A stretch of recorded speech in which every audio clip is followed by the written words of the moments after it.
Students, today I am here to teach you economics for class 11. Student, we had already studied two chapters. Now I am going to start the third chapter, that is theory of demand.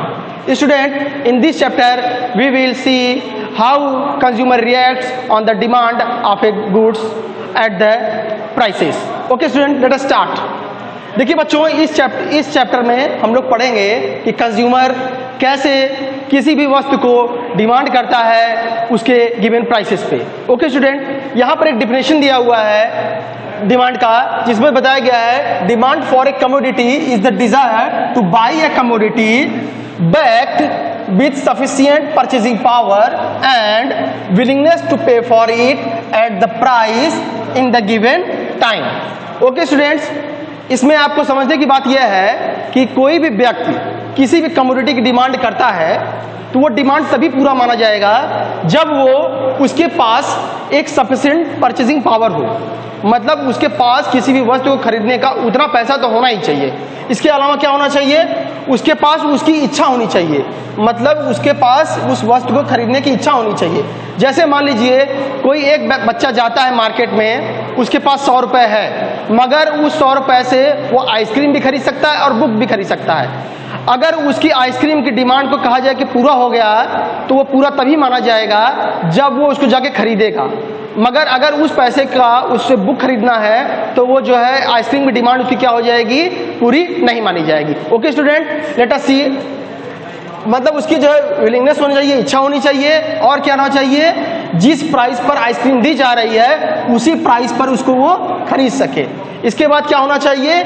उसी समय, ऐसा नहीं है कि मुझे ice cream आज चाहिए मैं उसको 4 दिन बाद लूँ. मतलब आपको जिस समय डिमांड की जा रही है उसी समय आपकी डिमांड दिए गए प्राइस पर अगर पूरा होता है तभी वो डिमांड कहलाएगा. ओके स्टूडेंट, नाउ तो अब इससे हम ये समझते हैं. सो स्टूडेंट्स, अगर हम कहा जाए कि किसी भी वस्तु की डिमांड तब पूरा होगी जब किसी व्यक्ति को क्या होगी? उसकी डिजायर होगी.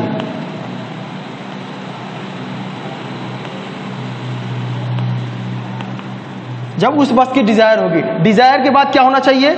डिजायर के बाद जो है उस व्यक्ति की एबिलिटी होनी चाहिए.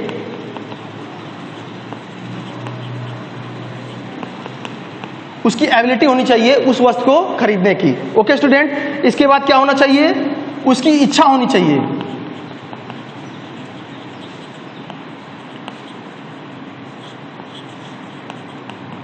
उसकी इच्छा होनी चाहिए उस वस्तु को जो है पैसे पे करने की. इसके बाद क्या होना चाहिए? जिस प्राइस पर वो व्यक्ति उस सामान को बेच रहा है वो व्यक्ति उस प्राइस पर उसे खरीद सके. और कब? उसी समय.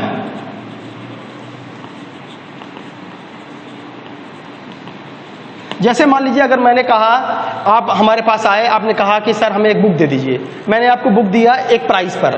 प्राइस तक तो आप मान गए, मगर अगर मैं कह रहा हूँ अगर तुम मुझे 3 दिन में इतना पैसा दे रहे हो तो मैं तुम्हें ये बुक दे दूंगा. मगर अगर तुम 3 दिन के बाद आते हो तो मैं तुम्हें वो बुक नहीं दूंगा. क्यों? क्योंकि वो बुक तुम्हारे अलावा कोई और को दे दिया गया. क्योंकि शर्त हमारी क्या है कि जिस समय पर आपको बोला जाए उस समय पर आप वो उतना पैसा पे करिए, तभी आपकी वो डिमांड पूरी की जाएगी. मतलब बच्चों, डिमांड को पूरा करने के लिए कुछ चीजें आवश्यक होती हैं. पहला क्या? आपकी डिजायर होनी चाहिए किसी कमोडिटी खरीदने के लिए. फिर क्या होनी चाहिए? आपकी एबिलिटी होनी चाहिए. मतलब आपके पास उतना पैसा होना चाहिए कि आप उस वस्तु को खरीद सकें. फिर क्या होनी चाहिए? आपकी इच्छा होनी चाहिए कि आपको यही वस्तु खरीदनी है. थर्ड क्या होना चाहिए? जिस प्राइस पर उस सेलर उस चीज को बेच रहा है उस प्राइस पर आप जो है उसे राजी हो रहे हैं खरीदने के लिए. और कब? जितना टाइम आपको सेलर दे रहा है पैसा पे करने का उस टाइम तक. अगर इतनी चीजें आप पूरा करते हैं तब आपकी डिमांड को क्या किया जाएगा? पूरा माना जाएगा. आपकी डिमांड कब पूरी मानी जाएगी? जब इतनी चीजें आप जो है सेटिस्फाई करते हैं तभी आपकी जो है डिमांड को पूरी मानी जाएगी. स्टूडेंट देखिए, अब डिमांड की अगर बात करें, देखिए बच्चों, डिमांड के जो है डिमांड में एक चीजें होती हैं जो है हम लोग क्या डिमांड में क्या डिमांड करेंगे? क्वांटिटी डिमांड करेंगे. हम लोग डिमांड में किस चीज की जो है डिमांड करते हैं? क्वांटिटी डिमांड करते हैं. और क्वांटिटी डिमांड करते हैं क्या होता है? It refers to specific quantity to be purchase against a specific price of a commodity. मतलब किसी भी वस्तु के एक स्पेसिफिक प्राइस पर किसी वस्तु की गई क्वांटिटी की डिमांड ही क्या कहलाती है? Quantity demand. ओके स्टूडेंट्स, फिर से सुन लीजिए। क्वांटिटी डिमांड का मतलब होता है कि quantity demand refers to a specific quantity to be purchased against a specific price of a commodity. Means एक स्पेसिफिक प्राइस पर किसी भी वस्तु की क्वांटिटी का किया गया डिमांड ही क्या कहलाता है? Quantity demand. Okay student, quantity demand के बाद आता है हमारे पास जो है क्या? Demand schedule. क्वांटिटी डिमांड के बाद क्या आता है हमारे पास? Demand schedule. डिमांड शेड्यूल क्या चीज होता है बच्चों? Demand schedule according to Samuelson, अगर सेमुलेशन की बात करें तो सेमुलेशन कहते हैं the table that relates to the price and quantity demanded is called schedule. मतलब ऐसा टेबल जो प्राइस और क्वांटिटी को जो है दिखाता है उसे ही क्या कहते हैं हम लोग जो है? Demand schedule. डिमांड शेड्यूल में क्या होता है? इस तरीके से प्राइस और क्वांटिटी डिमांडेड, इस तरीके से किसी चीज को अगर हम लोग शो करते हैं कि जैसे किसी चीज को 10 खरीदा कब? जब उसका रुपीस कितना था? 5 रुपए था।